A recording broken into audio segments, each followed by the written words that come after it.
Assalamualaikum warahmatullahi wabarakatuh.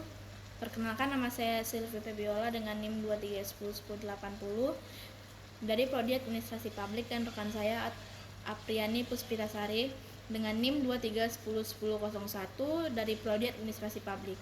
Kami akan memaparkan PPT dari hasil kerja paper mata kuliah Bahasa Indonesia dengan dosen pengampu Pak Desrian. Baik, kami mengambil tema dampak media sosial terhadap pemilu 2024. Nah, sebelumnya apa sih media sosial itu? Nah, media sosial adalah suatu media online di mana penggunaannya bisa dengan mudah berpartisipasi dan berbagi di dalamnya. Seiring dengan perkembangannya yang semakin pesat, internet dan media sosial seolah menjelma menjadi ruang publik baru bagi masyarakat.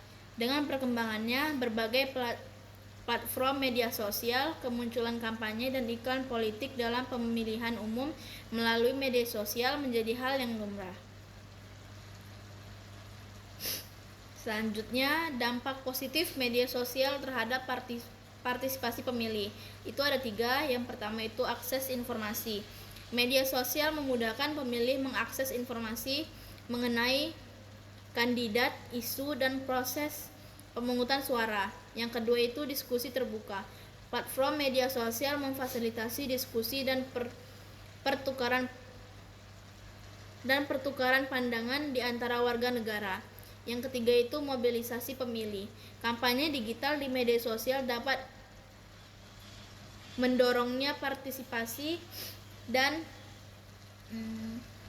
mobilisasi pemilih. Baik, selanjutnya tantangan penyebaran hoaks di media sosial itu ada 3 juga. Yang pertama itu informasi palsu.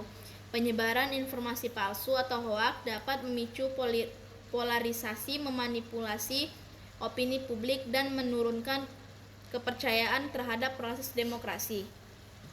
Yang ketiga itu ada konten provokatif. Yang kedua itu ada konten provokatif. Konten provokatif dapat mengandung ujaran kebencian dan memicu konflik di masyarakat. Yang ketiga itu manipulasi data. Penyebaran data yang dipalsukan atau disalahgunakan dapat mempengaruhi hasil pemilihan secara tidak adil. Selanjutnya, pengaruh media sosial pada pembentukan opini publik. Itu ada 4. Yang pertama itu filter gelembung. Algoritma media sosial dapat menciptakan filter gelembung, membatasi paparan terhadap pandangan yang berbeda. Yang kedua itu kampanye digital. Kampanye digital yang efektif di media sosial dapat membentuk persepsi dan mempengaruhi opini publik. Yang ketiga itu viral konten. Konten yang viral di media sosial dapat dengan cepat menyebar dan membentuk wacana publik. Yang keempat itu ada otoritas influencer.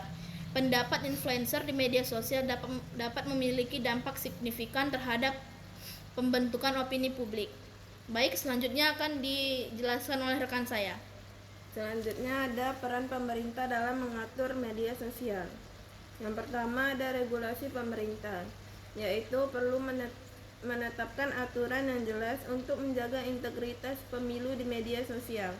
Yang kedua ada kolaborasi, yaitu kerjasama antara pemerintah dan platform media sosial diperlukan untuk mengatasi masalah disinformasi. Yang ketiga ada edukasi publik, yaitu kampanye edukasi untuk meningkatkan literasi media digital di kalangan masyarakat.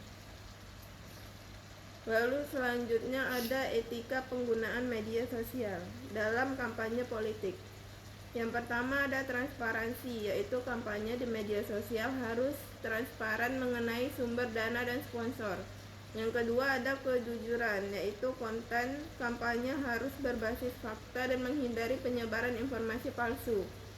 Lalu yang terakhir ada kesantunan, yaitu kampanye di media sosial harus menjunjung tinggi etika dan menghindari ujaran kebencian.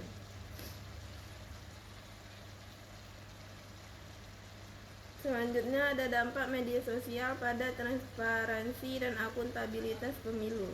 Yang pertama ada pemantauan real time. Media sosial memungkinkan pemantauan proses pemilu secara real-time oleh masyarakat.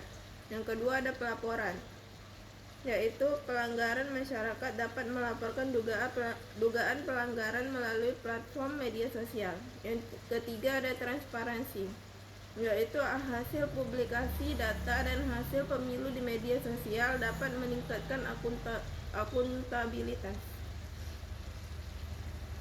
Yang terakhir ada kesimpulan dan rekomendasi. Jadi kesimpulan dari materi kali ini yaitu media sosial memiliki dampak signifikan terhadap pemilu 2024, baik positif maupun negatif. Diperlukan upaya untuk memanfaatkan potensi positif sekaligus mengelola tantangan yang ada. Selanjutnya ada rekomendasi. Rekomendasi itu ada 3. Yang pertama, perlunya regulasi media sosial yang jelas dan seimbang. Yang kedua, peningkatan kolaborasi antara pemerintah, platform, dan masyarakat. Yang terakhir itu ada kampanye literasi digital untuk meningkatkan kebijaksanaan bermedia sosial. Baik, sekian pemaparan dari kelompok kami. Saya tutup dengan wassalamualaikum warahmatullahi wabarakatuh.